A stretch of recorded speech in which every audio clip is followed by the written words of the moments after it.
تبلیغی جماعت کے بارے میں میری رائے۔ میں سمجھتا ہوں کہ اس جماعت کا کسی ملک میں جانا وہاں کے عوام اور وہاں کی حکومت دونوں کے لیے باعث رحمت ہے، کیونکہ یہ جماعت ایک عام فرد اور شہری کی اصلاح پر محنت کرتی ہے تاکہ وہ ایک ایسا اچھا شہری بن جائے جو اپنے خالق کا وفادار اور نہ صرف اپنے وطن اور اہل وطن کا خیر خواہ ہوں بلکہ ساری انسانیت کے لیے فکر مند ہو جائیں۔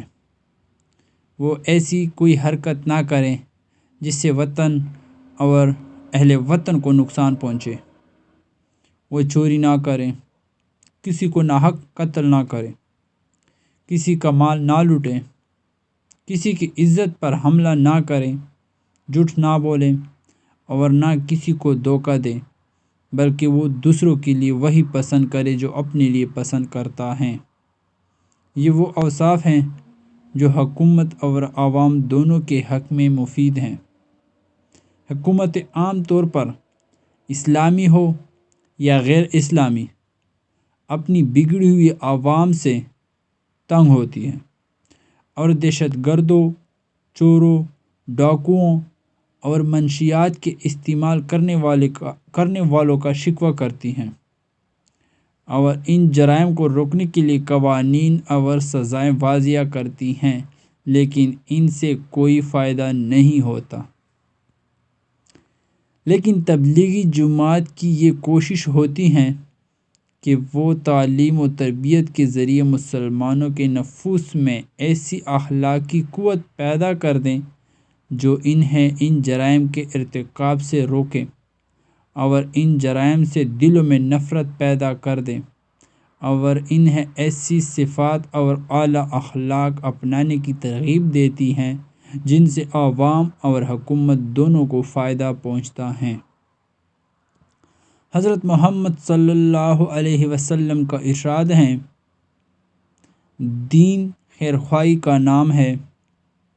ہم نے عرض کیا، کس کے لیے یا رسول اللہ صلی اللہ علیہ وسلم؟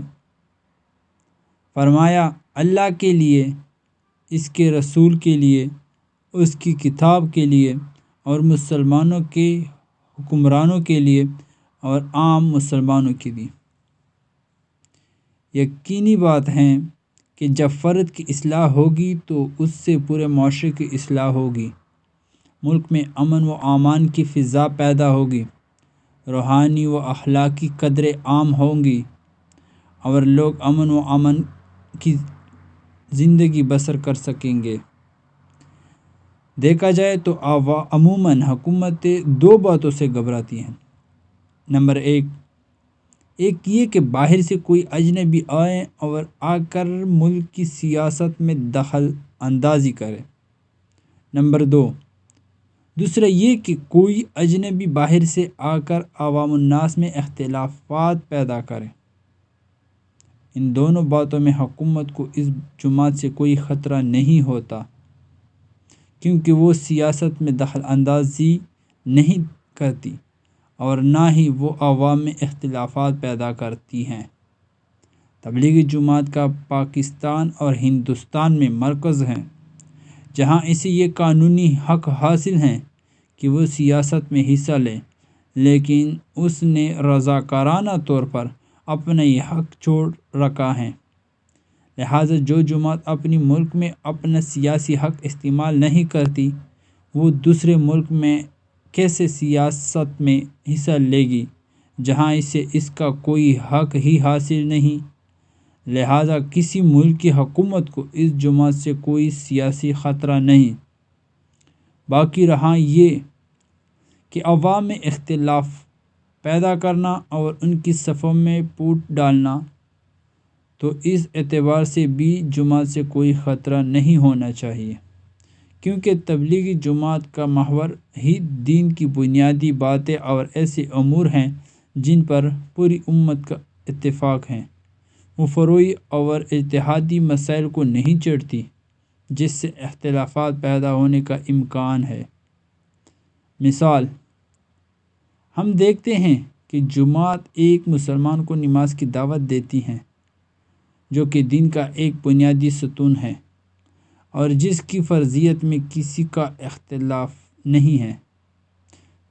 وہ مسلمانوں کو اس بات کی دعوت دیتی ہیں کہ وہ اپنا تعلق مسجد سے جوڑیں، اس میں بھی کسی مسلمان کو کوئی اختلاف نہیں۔